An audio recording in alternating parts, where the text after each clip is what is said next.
State of Play was yesterday, and I gotta be honest, I thought the 20-minute show was actually a pretty good show. They start off with Tekken 8, which is a game I absolutely love. Tekken, the Tekken series. It is confirmed to be a multi-plat. They showed a couple games I didn't care for, but you know, I thought the show ended with God of War Ragnarok, which looks incredible. And I thought the show was pretty good. It was one of the best State of Plays I can remember in the history of State of Plays. It was pretty solid State of Play. Now, there's a couple things I want to talk about in this video. First off, let's be honest, guys. Rise of the Ronin and Stellar Blade, there are two games that was announced at this State of Play that is console exclusive for the PlayStation. Now, Stellar Blade is a game, I say, hey, isn't that Project Eve game? And it is Project Eve. Obviously, they changed the name to Stellar Blade. I remember vividly that game being announced as a multi-plat, maybe in 2019. And yes, it was announced as a multi-plat back then.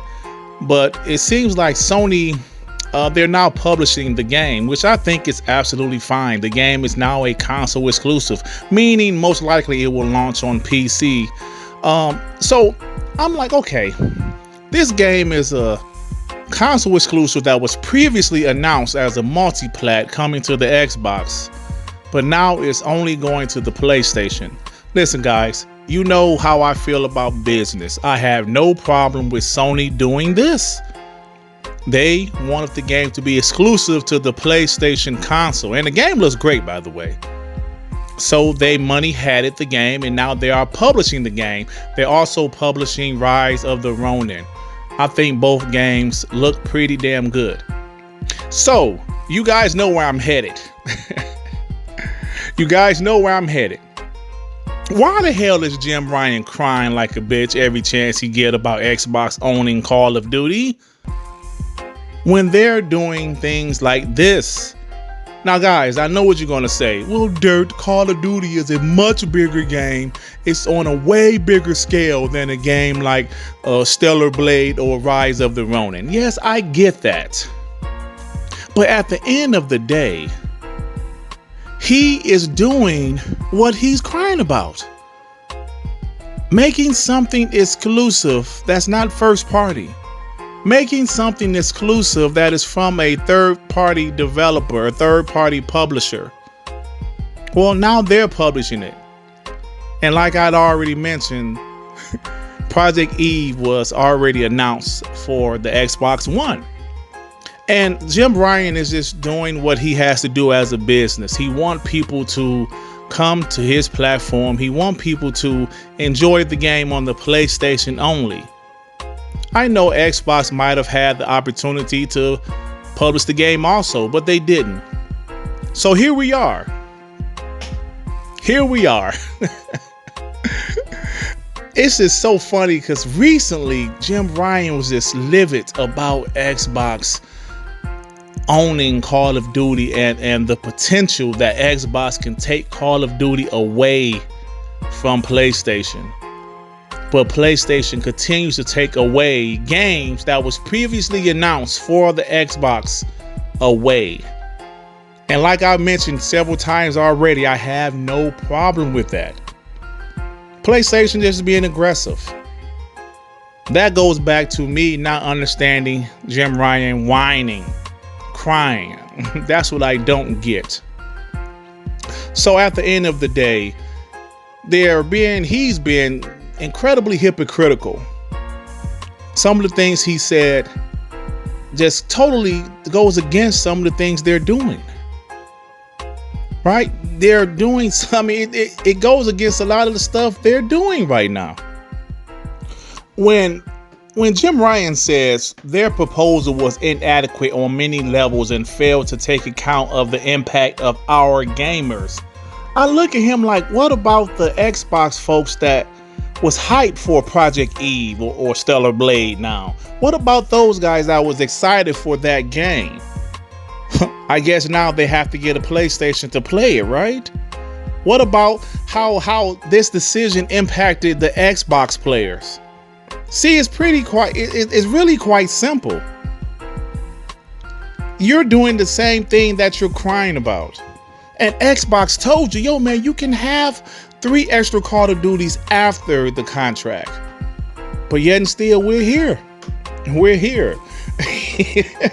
So look, Stellar Blade looks incredible. Rise of the Ronin looks pretty damn good itself. I thought it was a pretty solid state of play. And God of War Ragnarok, hey man, listen, you can love Xbox as much as you want, but I'm a gamer first, and God of War Ragnarok looks incredible.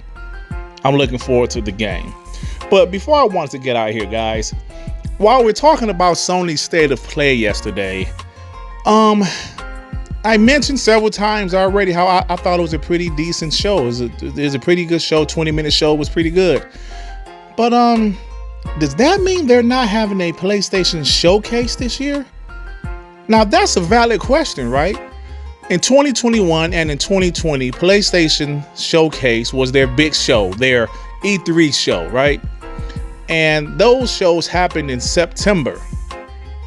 In 2020, it was in September. In 2021, it was in September. Now, here we are, September of 2022. They announced this state of play. Does that mean they're not going to have a PlayStation Showcase this year? Does that mean they're still going to have a PlayStation Showcase? And if I sit back and think about it, I said, will they have a PlayStation Showcase because they revealed a nice gameplay slice of God of War Ragnarok. They announced the God of War Ragnarok controller. They announced Stellar Blade, Rise of the Ronin, which are 2 console exclusives. Those announcements were worthy of a PlayStation Showcase, in my opinion. So, the question of the day, will they have a PlayStation Showcase? And if they don't have one, what does that mean?